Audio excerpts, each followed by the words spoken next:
In the physical world, the most important aspect is geometric perfection. Once steel and concrete came, we thought we can build like this, we can build like this, we can build like this. Right now there is a fight going on between this structure and the gravity, going on. Gravity will win for sure. It's not a factory shed we're building, just for aesthetics. They were willing to invest their lives absolutely, everything they got.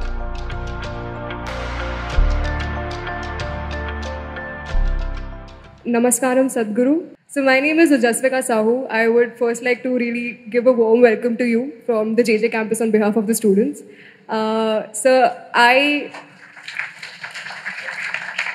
We architecture students especially, were really aroused and excited about this event, mainly because we are very well aware of your contributions to your Coimbatore ashram. So my question is a bit along the academic lines. We as architecture students have always been taught to build in the context, to look at the culture wherein your site is or wherever your project is going to be built. But now when I see today the world, in India especially, urbanization is basically blind westernization, where we simply build glass boxes which we know and understand that does not suit to the climate or the context of India. So my question is that we as Indians have not yet figured out what India's modern architecture is about, while we simply copy the Westerners. So what do you think should be India's modern architecture? Why we copy the West, not just in architecture, in just everything. I see a whole lot of women in Mumbai have turned blonde.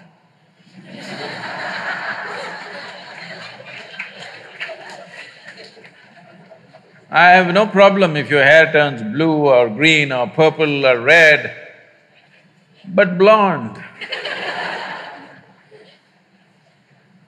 I have no problem with that color either, it's just that they left us 70 years ago, but they're still living in our minds.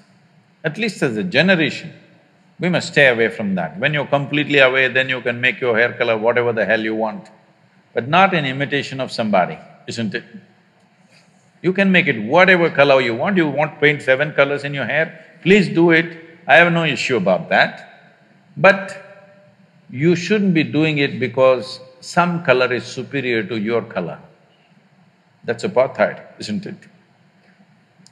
Unfortunately, when I see even in United States, a whole lot of African American people have blonde hair these days. All this fight about civil liberties, here it is in the form of hair.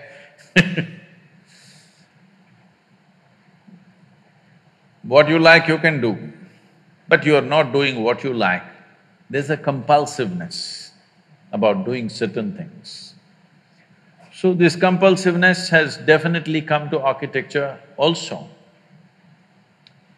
I'm glad to see that at least in this school, of the many universities that I've been to, this is the first one they're able to sit on the floor.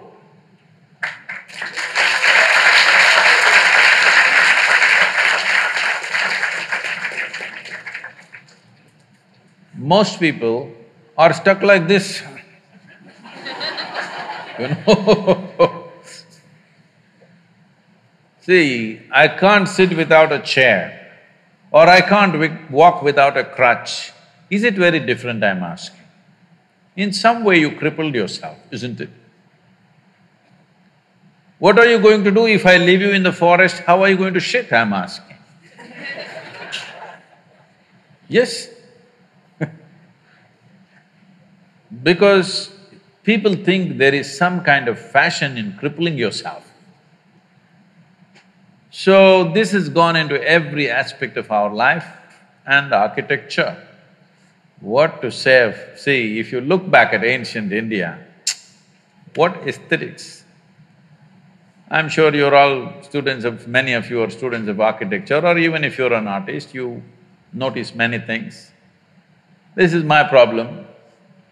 When I look at something, even if it's little off, even if it's minutely off, my eye doesn't miss it. So all the time everything bothers me little things which are off, geometrically off. Because my experience of life is largely geometric. For me, colors, textures, everything comes later. For me, something is geometrically right is very, very important. Because this is the essence of creation.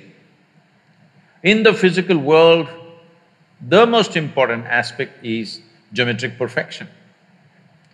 The planets are going around the sun for quite some time, not held together by a steel cable or something. Geometric perfection is keeping it going, isn't it? If the geometry goes off of this solar system, that's the end of it. It'll all fly into oblivion. So geometry is very important. In the yogic sciences, the entire yogic sciences on the physical level is just about aligning your geometry, your individual geometry, to the cosmic geometry so that at some point there is no difference between you and the cosmos. You experience everything as yourself simply because you have attained to a certain level of geometric perfection. It's not just in the body, in your physiological structure, yes, but in your chemical structure, in your energy structure, you get your geometry aligned with the larger geometry so that you and that larger phenomena feels just the same because they're properly aligned. A machine, let's say an engine, let's say a car engine, if we say it is well engineered, essentially we are saying it's geometrically perfect. Yes or no? It is geometrically so perfect, there is least amount of friction. The same goes for this. If it is geometrically perfect, there is least amount of friction. If there is least amount of friction, there is very little wear and tear in terms of life. So architecture is dwellings and usable buildings that we build. In some way, they must find their place with the rest of the creation. I think we've lost this completely simply because we got certain liberty with material. Once steel and concrete came, we thought we can build like this, we can build like this, we can build like this, whichever way we want because of the strength of the material. Doing things with just sheer force is all right sometimes for utility. But if you do everything like that, your life will become ugly. Not only the building, your life will become ugly because you're doing things with force. Life is beautiful when we can do things with minimum force and maximum impact. Yes or no? Anything that we do it with minimum force but with maximum impact, then life feels aesthetic and beautiful. If you exert maximum force for minimum impact, that's a crude way to live. So our architecture has taken to this mode simply because we found material where the strength of the material is such, we can do absurd shapes and still make them stand. Something which has no right to stand up geometrically is standing up simply because of the strength of the material. If we withdraw from that excitement of finding new material to more sensible geometry in the world, well, you will see world will feel much better. People will be much healthier physically and mentally if they live in such buildings. There'll be many other benefits. Above all, you will cause minimum disturbance to everything around you. So, when we started designing buildings, now everybody is in appreciation and in agreement, but when I first started talking about it, our own people who are around me, they look at me like this, and once I turn back, they roll their eyes at each other, is he gone crazy? it's not I have a rear view mirror, they don't understand this.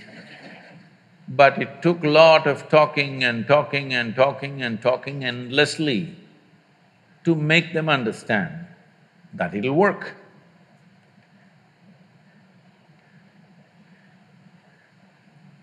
Some of you said you've been there, is it so?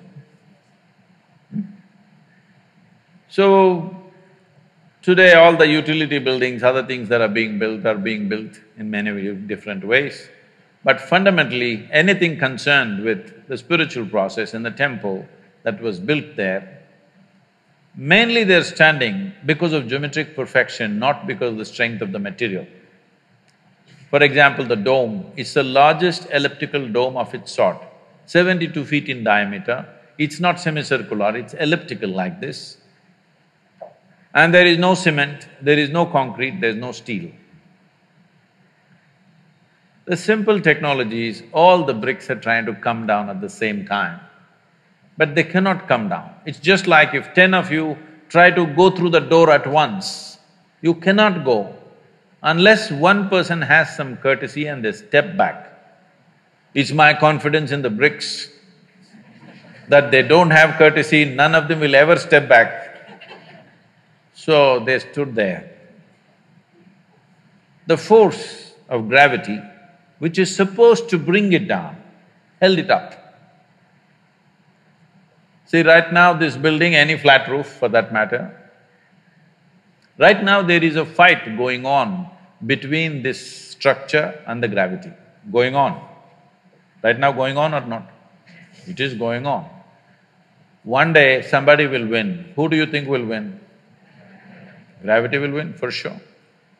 But we built buildings in such a way, because of gravity, it is staying up.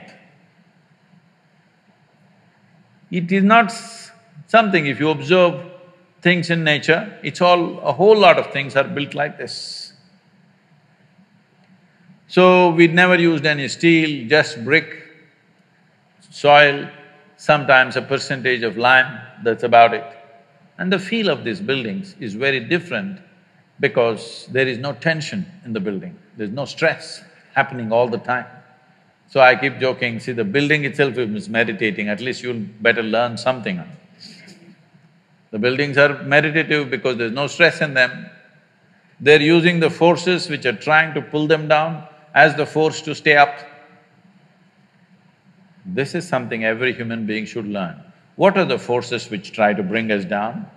That is what you must use to go up. In a way, if you know something about aerodynamics, you would know aerodynamics is not against gravity. It is just using gravity to take off in a certain way. An airplane with the right kind of wings is not necessarily against gravity. But a rocket is against gravity.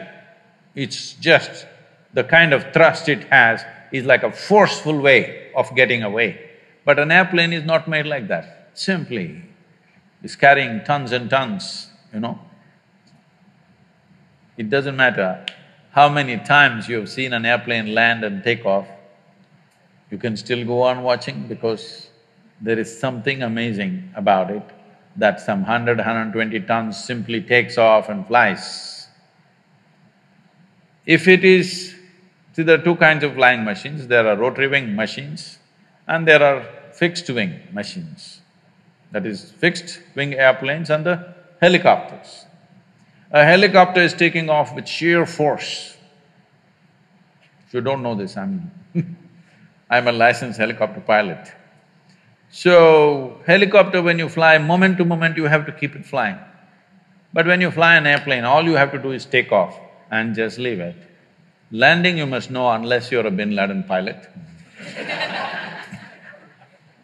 Landing you have to learn. Those guys didn't want to learn landing they are different. But it's only the landing which is really the challenge, rest of it is just child's play. Actually, if you put a 10-year-old boy, he will make a 747 takeoff. Only landing is a problem. But landing today, machines are doing better than human beings. I will, like when I'm flying this Air India from Mumbai to New York, 3, 4 times in a year. Sometimes I'm there with the pilots talking to them, then I was just discussing these things and said, to what extent are you using the autopilot? He said, Sadhguru, we feel ashamed in front of you to say this, but she lands better than us. You just let it lands by itself. It has all the data how Mumbai airfield is made. If you just set it and sleep, it will land. People are talking about driverless cars, that's never going to happen in Mumbai traffic.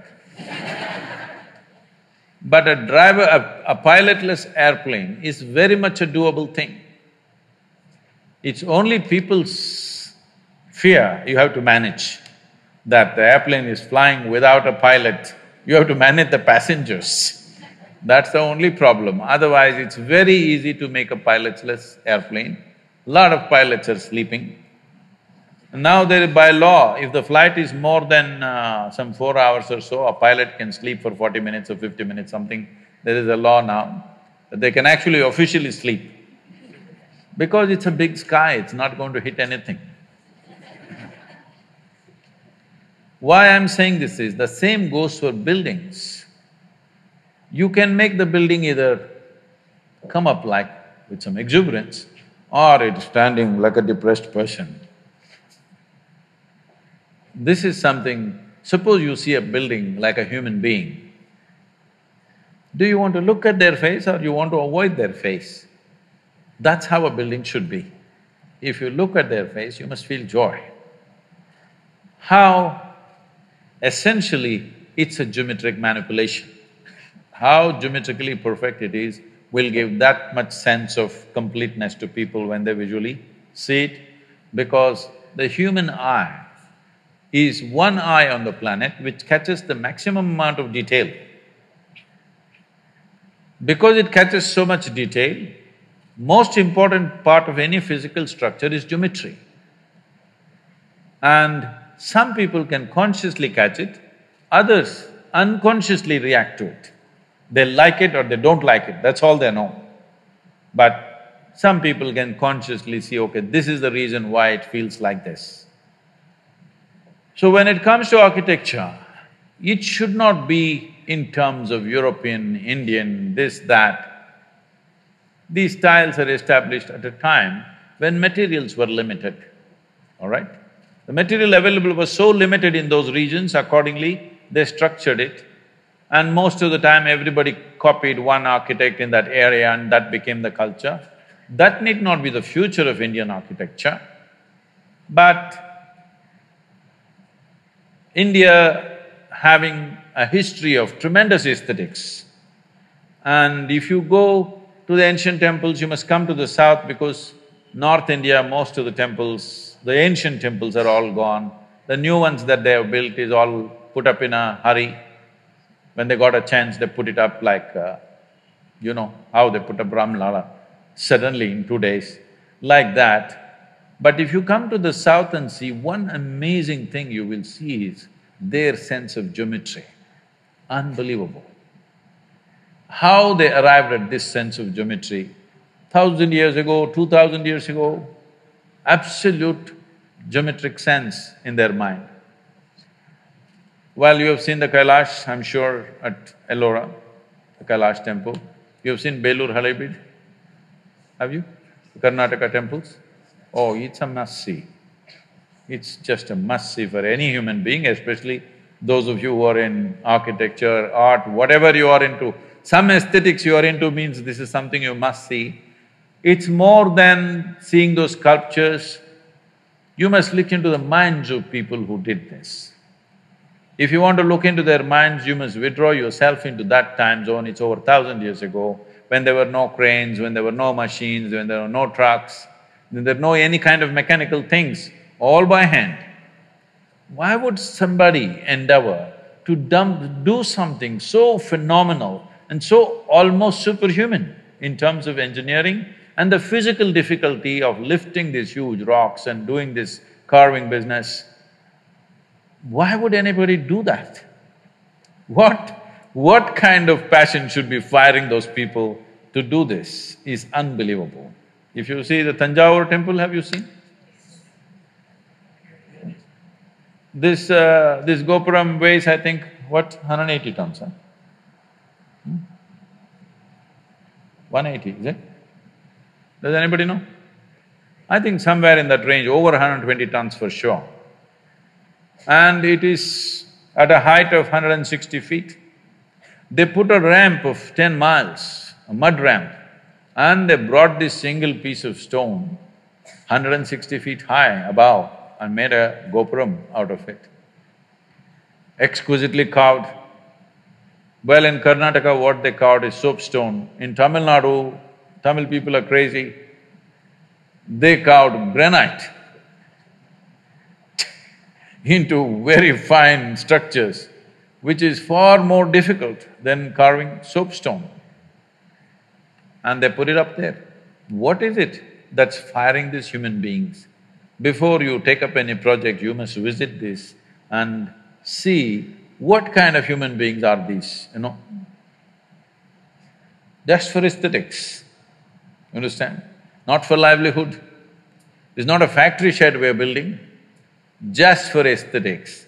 They were willing to invest their lives absolutely, everything they got. I think we need that culture back if we want to create a beautiful India, very important.